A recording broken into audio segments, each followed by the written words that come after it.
Wow, so much happened on this last episode of Monday Night Raw that I didn't even know how to start off this video. It was such a monumentous show with a lot of big moments, but I guess we can go ahead and start off with my most favorite wrestler of all time making his way back to WWE. Who is that, you may ask? Well, it's none other than the Game, Triple H. He made his triumphant return to WWE after a 10-month absence tonight, along with The Undertaker. Of course, as we all knew, or at least as we all should have known, it was The Undertaker in a 221-11 promo. He comes down to the ring after much fanfare, and not soon after Triple H music hits, he follows Undertaker to the ring, and he gets in there, and they have this epic face-off moment. Not a word was spoken at all. They actually did taunt each other, but no words were exchanged between the two whatsoever. And in moments like that, they don't have to say anything because the silence speaks volumes. You have these two living legends, these two titans in the wrestling industry just facing off with each other with the WrestleMania sign looming in the background. It was just such an awesome moment, and it looks like they will be facing off versus each other at WrestleMania 27. Of course, with the Undertaker's WrestleMania winning streak on the line, this will be the second encounter between Triple H and The Undertaker at WrestleMania. The last one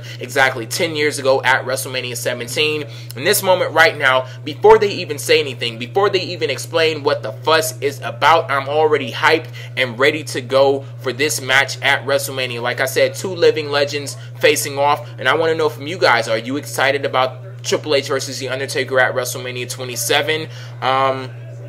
What do you think about the 221-11 execution? Did you want it to be somebody else? You know, let me know. But I see a lot of people that are pissed off because they say it was predictable or they wanted it to be Sting. As far as Sting goes, screw him.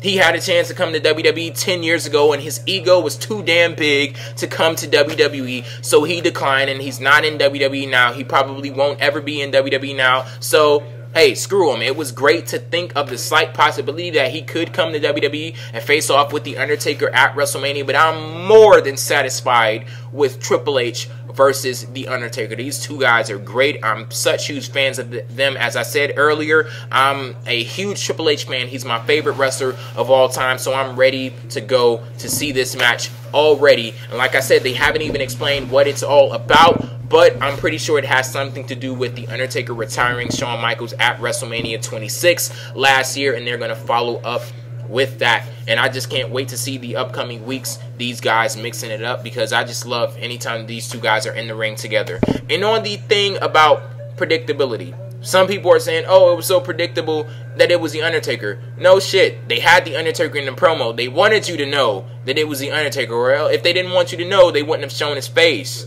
Like, are you serious about that? But then they're saying it's Triple H. First off, when did predictability start saying that, you know, when did that start speaking for the quality of something? Like, just because you're saying it's predictable, that doesn't mean it's bad. Like, hell, it's predictable that the sun is going to rise tomorrow morning, but does that mean I'm going to wake up pissed off? No. Like, just because something is predictable or you knew something was going to happen before it happened, that doesn't make it horrible. Hell, if some of you guys that are complaining about it being predictable, if you stay off of these damn spoiler websites, then you wouldn't predict it. Because you're not really predicting it. You just see somebody else posting it with some inside knowledge. So it's not like you have a crystal ball or something. So stay off the damn spoiler websites and, you know, maybe things will be a little bit more unpredictable to you. So that's all I have to say about that. But people, you know, they're treating Triple H and The Undertaker like they're fucking chopped liver or something. As far as I'm concerned, in grand scheme of things, I rank both Triple H and The Undertaker way ahead of Sting. You know, on the list of greatest of all time, like, I rank them both ahead of him. So, like I said, I'm more than satisfied with Triple H versus The Undertaker at WrestleMania 27.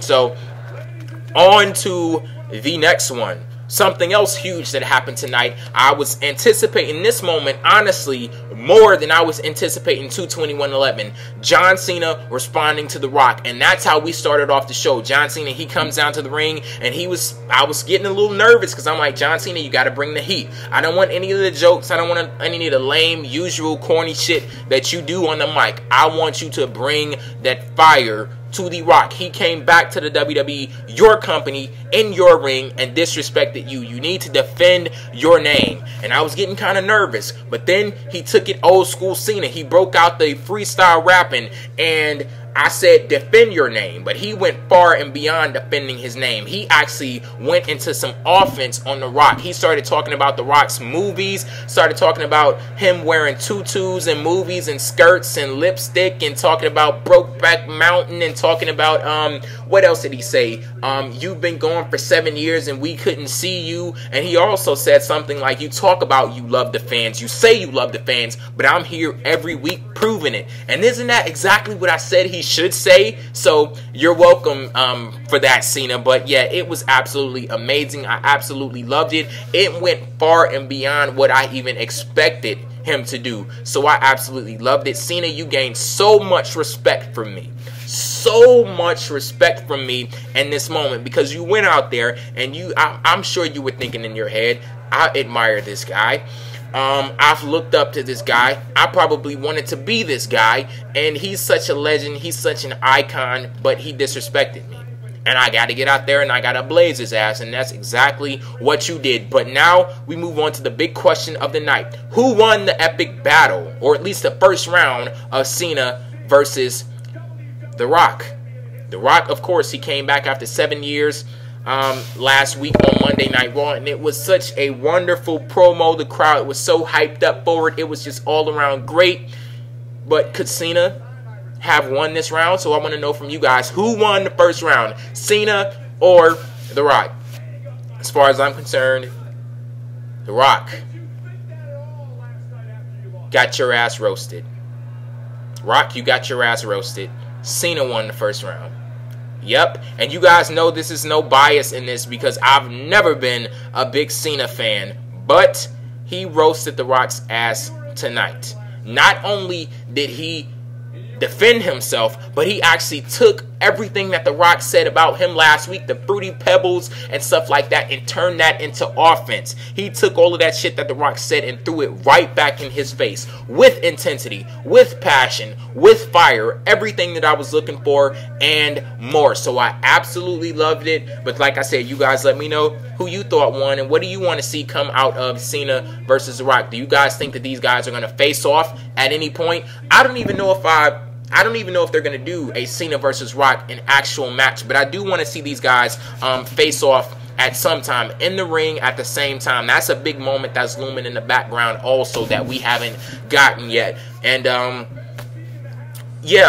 mentioned like 2 videos ago that I wanted John Cena to turn heel, and this would be the perfect time for John Cena to turn heel. The reason why I said this is because WWE, they're in a great position right now. They have not only a living legend in the wrestling industry, an icon in The Rock, but he's also a big time movie star. So they have The Rock with all of this popularity, all of this momentum, all of this attention that he brought to WWE. And we have to face the facts. Like last week was a week for marking out for The Rock, but now it's time to face reality. When he said he's never leaving again, at some point he will leave.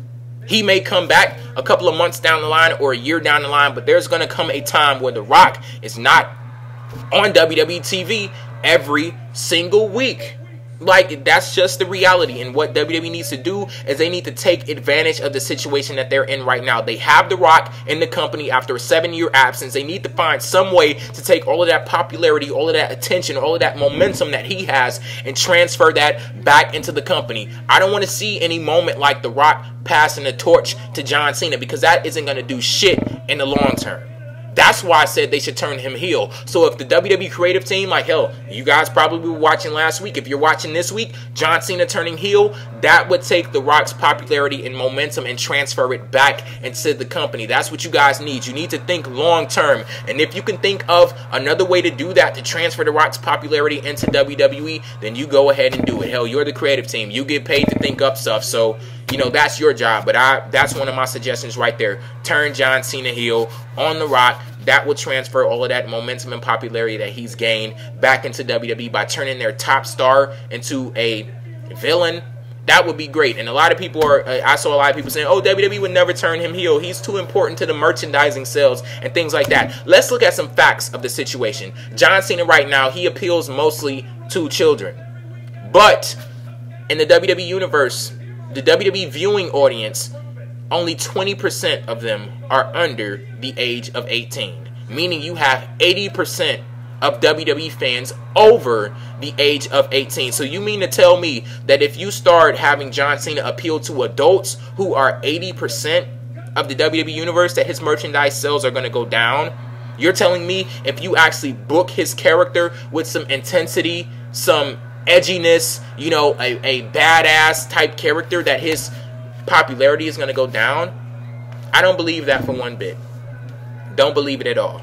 And yeah, so I guess that's all I have to say about that. On to my final topic for this video, and I'll be talking about much more in detail everything that I talked about on this video, and also anything that I missed from Monday Night Raw on the sideshow this Wednesday at 6 p.m. Eastern Time on JayDubShow.com. So make sure you guys tune in for that. But yeah, my last topic for this video, I'm watching Raw on the DVR right now, and they just had the segment with Jerry the King Lawler and Michael Cole. Michael Cole was supposed to be interviewing Jerry Lawler, but Lawler wouldn't say any words after Michael Cole was asking him questions. So Cole started to taunt Lawler, and I felt this moment coming, and I was like, oh shit, like, is WWE really gonna do this? Are they really gonna go there? Michael Cole, he started to talk to Jerry Lawler. He said, you know, as your back was on the mat and you were looking up to the lights. And I said, uh-oh. And then he said, as you were looking through the ceiling. And I said, oh shit. And he said, as you were looking to the heavens. And I said, oh my God, don't do it, Cole. Don't go there. And he went there. He mentioned Jerry Lawler's recently deceased mother. I know a lot of people were pissed off about this. A lot of people were saying that they lost respect for Michael Cole. It was so disgusting and it was over the line. Look, WWE would have never done this had Jerry Lawler agreed to it.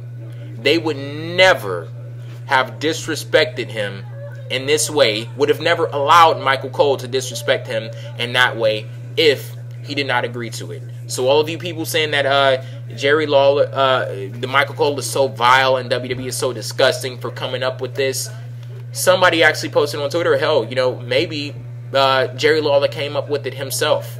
You know, maybe he came up with it himself, but it's getting people going.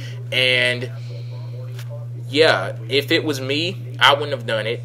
But, you know, I'm not in charge at WWE. But it was definitely a moment. But I can't go, oh, it was so awesome because, you know, her death, it was real. So it kind of touched people in the wrong way. But Jerry Lawler, it's his mother, and he had full rights on whether he wanted to use that or not. And he did. And yeah, like I said, they wouldn't have done it if he didn't want it to be done. So there you go on that. Like I said a couple of minutes ago, I'll be talking about everything more in detail that I on the sideshow this Wednesday at 6 p.m. that I talked about in this video, and also anything that I missed from Monday Night Raw. WrestleMania is heating up, baby, and I can't wait. We only have how many weeks to go? Hell, I don't know. I'll put an annotation up or something. Let's end this video. Peace out.